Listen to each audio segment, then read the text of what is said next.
If it weren't for missionaries, I would not be here.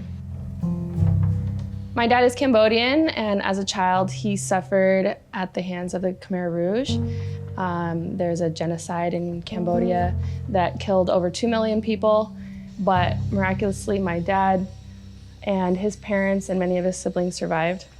My dad was separated from his family as a child and forced to work in labor camps, picking cotton, and they were fed just watery rice every day as a ration. And he and his sister escaped to the refugee camps in Thailand, and there were Adventist missionaries working, and he learned about God.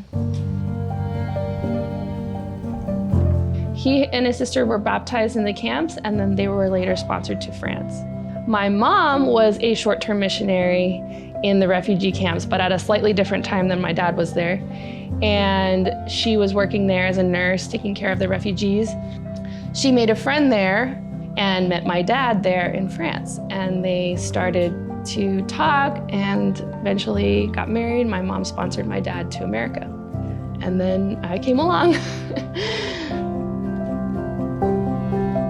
So, even though I spent a few years as a missionary kid, I never really pictured myself being a missionary until my junior year of high school. That year, I saw God working in my life in a way that I had never personally experienced before. And that was when I developed a strong personal relationship with Him. So it's hard to describe, but it was like I just had this message put into my brain, into my heart. You're gonna be a medical missionary in Cambodia. And it was just like, I knew that that was what I was supposed to do.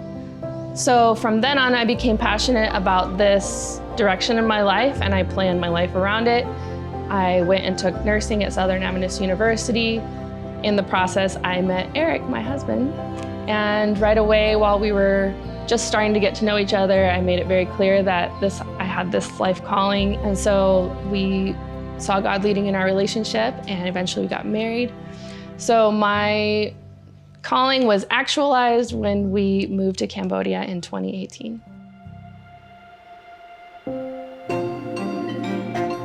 I often think back on this timeline with awe, how God protected my dad in miraculous ways and led my parents across the ocean to each other, how He placed missionaries in the refugee camp to share the gospel with those people who were in such a hard time in their life and needed God in such a strong, tangible way, and the way God has led me through my life to bring me to where I am now. And then I see God in how He impressed upon my heart to come back to my dad's homeland and continue the work of sharing the gospel with Cambodians, so that more Cambodians can hopefully be at the banquet table in heaven with us. I honestly can't imagine doing anything else with my life other than this. This is where God has placed me. This is where I'm supposed to be. And it's so fulfilling to know that I'm here and where He has called me to be. What is He calling you to? It might not be as clear of a message as I had in my head, but I can guarantee you that God has a plan for you.